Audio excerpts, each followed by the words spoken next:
Hello everyone, we are going to start class 9th history और history का chapter number first हम पढ़ रहे हैं फ्रेंच रेवोल्यूशन। तो इस फ्रेंच रेवोल्यूशन चैप्टर के एक नए टॉपिक के साथ हैं और टॉपिक क्या है बच्चे?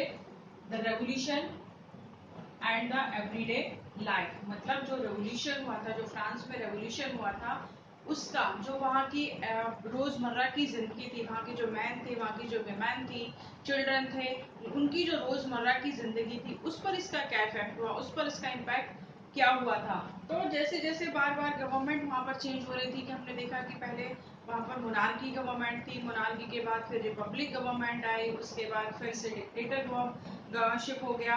तो जब जैसे जैसे गवर्नमेंट चेंज होती रही, वैसे वैसे वो नए नए लॉज भी पास करते रहे। तो ये जो लॉज, नए नए लॉज पास हो रहे थे, उसने give the idea of liberty and equality.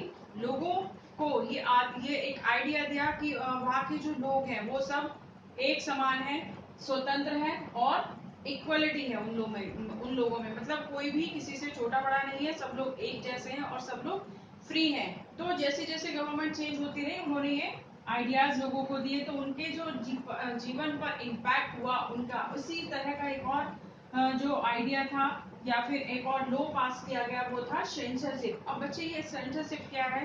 Censorship का मतलब होता है कि जैसे अगर हम ओल्ड रेगाइन की बात करें, मोनार्की की बात कर रहे हैं हम, जैसे ओल्ड रेगाइन से न्यू रेगाइन, तो वहां पर जो भी चीजें न्यूज़पेपर में पब्लिश होती थी, तो पब्लिश होने के लिए उनकी, चाहे कोई पंपलेट में पब्लिश हो रहा है, पंपलेट निकाल रहा है, चाहे कोई बुक लिख रहा है, चाहे कोई न्यूज़पेपर में अपना आर्टिकल दे रहा है, तो उसके लिए वहां पर राजा की परमिशन लेनी पड़ती थी। मतलब राजा अगर कहता है, उसके लिए परमिट करता है, तो वो चीजें पब्लिश होती, अदरवाइज नहीं होती।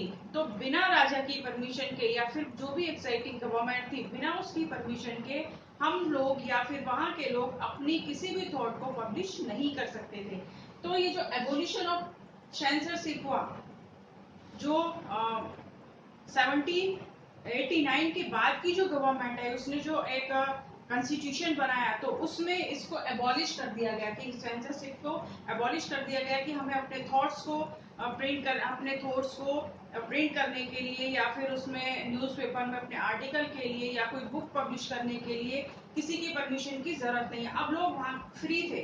फ्री किस लिए थे? कि अब वो अपने थॉट्स को पब्लिश कर सकते थे, अपने आइडियाज को पब्लिश कर सकते थे, और बुक उन्होंने पब्लिश करनी, प्रिंट करनी शुरू कर दी। अब उनके आइडियाज वहां से निकलकर, उस एक फ्रांस से निकलकर उसके गांव, जो छोटे छोटे गांव थे, वहां तक भी जा पहुंचे। जब वहां के लोग भी जान रहे थे कि वहां पर फ्रांस में क्या चल रहा है, किस तरह की वहां पर एक्टिविटीज चल रही हैं, तो लोग उनसे अवगत हो रहे थे, उनको जान रहे थे। इसके अलावा freedom of speech and expression of natural right. अब नेचुरल राइट बना दिया गया, एक नैसर्गिक राइट बना दिया गया कि speech and expression, it would be natural right, किसको कोई ले नहीं सकता, ये उनका नेचुरल राइट हो गया। और इसी तरह से यूज ऑफ प्रिंट को यूज करके वो अपने अपने आइडियाज को पब्लिश कर रहे थे, थॉट्स को पब्लिश कर रहे थे।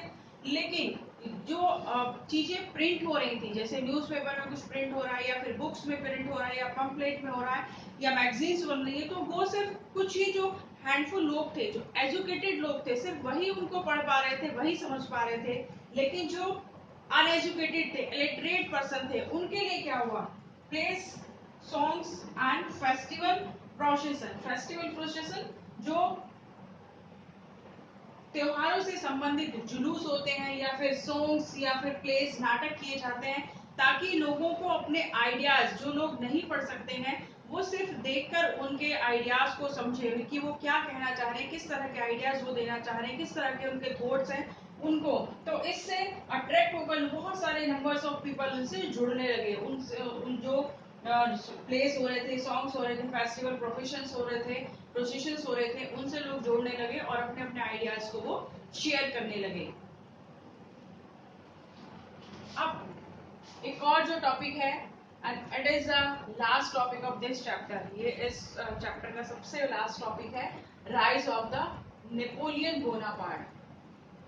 नेपोलियन बोनापार्ट को हमने पहले भी पढ़ा था कि जब जो लेजिस्लेटिव असेंबली थी और डायरेक्टरी क्या थी? जो जिसमें 5 मेंबर से मिलकर बनी थी and it was a part of executive.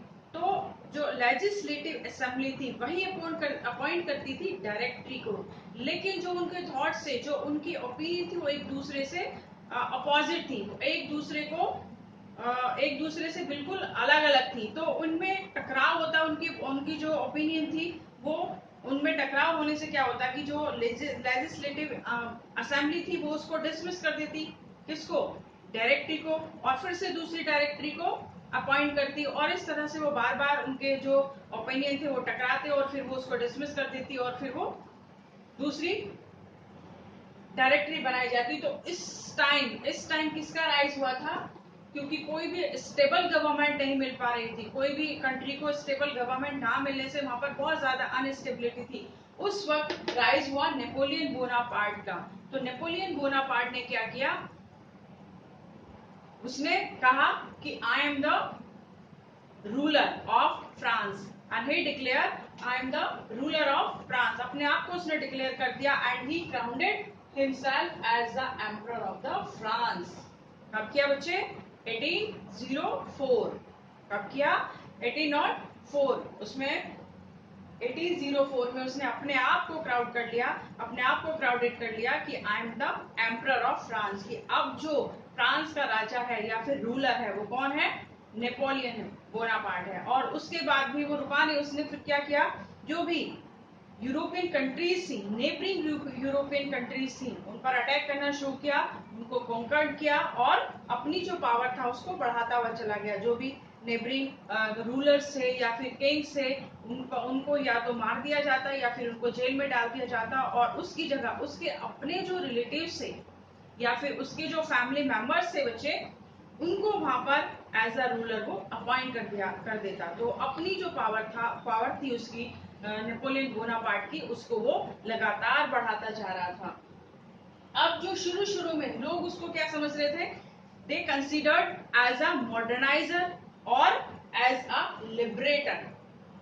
क्या समझ रहे थे उसको, कि वो यूरोप का मॉडर्नाइजर है और लिबरेटर है, मतलब कि ये एक ऐसा आदमी है कि जो हमें सारी प्रॉब्लम से क्या दिलाएगा, मुक्ति दिलाएगा, और एक जो यूरोप है उसको मॉडर्नाइज करेगा। बट ऐसे ही तो कोई सोच नहीं सकता, उसके लिए ऐसा उसने क्या किया, कुछ तो उसने किया होगा कि लोग उसको अपना मुक्तिदाता समझने लगे, उसको अपना मॉडर्नाइजर समझने लगे। तो उसने क्या किया, उसने कुछ लॉज पास किए, और वो लॉज लोगों को लगने लगा कि हमारे बहुत फेवर में, और बाकी वो फेवर में थे भी। जैसे क्या किया, कौन से लॉज उसने पास किए, प्रोटेक्शन ऑफ प्राइवेट प्रॉपर्टी। जो प्राइवेट प्रॉपर्टी थी उसके लिए उसने एक लॉ पास किया कि प्रोटेक्शन ऑफ प्राइवेट प्रॉपर्टी। ये हमने इससे पहले भी हमने पढ़ा था कि जब उसने स्लेवरी को रीइंट्रोड्यूस कराया था, जो स्लेवरी को खत्म कर दिया गया था लेकिन फिर से उसको रीइंट्रोड्यूस कराया गया। अब बच्चे ये आप मुझे कमेंट करके बताएंगे कि जो फ्रांस से स्लेवरी को फाइनली एबॉलिश किया गया वो कब किया गया। तो जब उसको रीइंट्रोड्यूस किया, किस लिए किया था, वो चाहता था कि जो ट्रेड है वो बढ़े, ट्रेड बढ़े और जो सोसाइटी है उसमें मनी जनरेट हो। किस लिए, कि जो बड़े बड़े बिजनेसमैन हैं या बड़े बड़े जो लैंड लॉर्ड हैं, तो उनको वो सपोर्ट कर रहा था कि ताकि वो अगर वो उनका ट्रेड बढ़ेगा तो फिर उसकी भी इनकम बढ़ेगी, वो उसकी आर्मी को सपोर्ट करेंगे, उसको टैक्स देंगे ताकि वो भी फले फूले। तो इसके लिए एक और उसने लॉ पास किया, a uniform system of weight and measures. एक और यूनिफॉर्म सिस्टम उसने वेट और मेजर्स के लिए किया, मतलब कि जो पहले वेट होता था, वेट का मतलब जो वजन किया जाता था, जैसे आज हम मार्केट से कोई सामान लेने जाते हैं तो उनको वेट करके देते हैं, तोल कर देते हैं या फिर नाप कर देते हैं। तो ऐसे ही लोगों ने अलग अलग तरीके से अपने अपने वो मेजरमेंट बनाए हुए थे, कि किसी ने पत्थर को लेकर एक मेजरमेंट बनाया हुआ था कि 1 किलो का पत्थर है, 2 किलो का पत्थर है। तो इस तरह के मेजरमेंट उसने बनाए थे।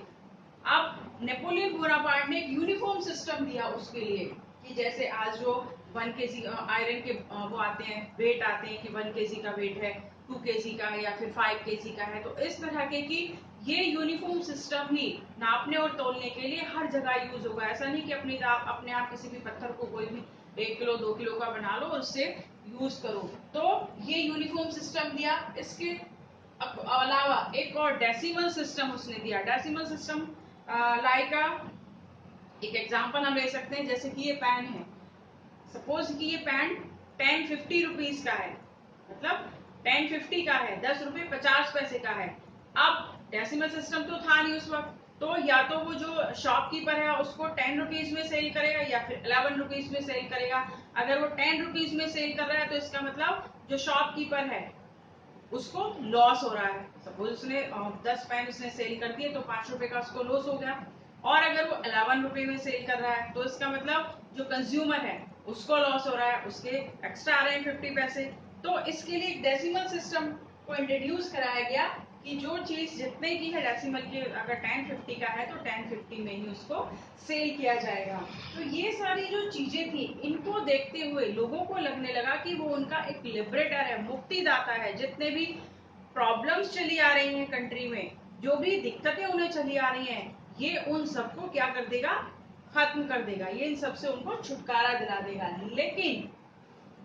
लेकिन धीरे धीरे लोगों को लगने लगा कि हमें हमारे लिए चीजें तो बहुत अच्छी कर रहे हैं, लेकिन वो उनके ऊपर एक बहुत अंकुश भी लगाते जा रहे हैं, अपनी आर्मी बढ़ाते जा रहे हैं ताकि वो लोगों को कभी भी सप्रेस कर सके, अपनी आर्मी को बढ़ाते जा रहे हैं। अब लोगों को पता चलने लगा कि जो भी कुछ हो रहा है वो सिर्फ अपने लिए कर रहे हैं, तो अब लोग उनको अपोज करने लगे, उनके अगेंस्ट खड़े होने लगे।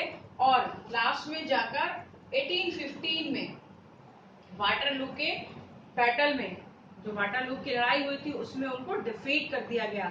लेकिन जो उन्होंने अपने आप को क्राउडेड किया था 1804 में, और यहाँ पर डिफीट हुए 1815 में। तो ये जो 11 ईयर का उनका टाइम था एज ए डिक्टेटर, उन्होंने बहुत एक तानाशाह शासक के रूप में उसको व्यतीत किया।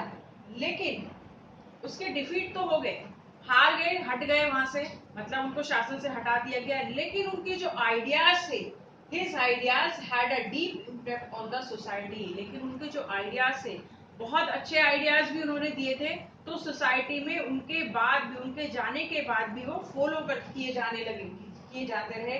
और जो idea of liberty and democratic rights है, ये legacy of the French revolution, जो फ्रेंच रेवोल्यूशन हुआ था, ये आइडिया उसी से, लिबर्टी और डेमोक्रेटिक राइट का जो आइडिया आया था फ्रेंच रेवोल्यूशन से ही आया था। तो इंडियंस भी इसके भी नाम इसमें आते हैं, टीपू सुल्तान और राम मोहन रॉय, जिन्होंने जो इनके आइडियाज से, किसके आइडिया, नेपोलियन के जो आइडियाज थे, उन आइडियाज को रिस्पॉन्स किया, उनको फॉलो किया, उनको मतलब अच्छा माना कि उनके जो आइडियाज थे। तो ये इस चैप्टर का लास्ट टॉपिक था बच्चे। इससे पहले हम सारे टॉपिक्स को कवर कर चुके हैं। आई होप आपको ये पूरा चैप्टर समझ में आ गया होगा। अगर कहीं पर भी कोई दिक्कत आपको है तो आप एक बार उस वीडियो को फिर से देख लीजिए, आपकी सारी जो प्रॉब्लम्स हैं वो शॉर्ट आउट हो जाएंगी। तो इसमें सिर्फ वीडियो में इतना ही। मिलते हैं किसी और वीडियो में किसी और नए चैप्टर के साथ।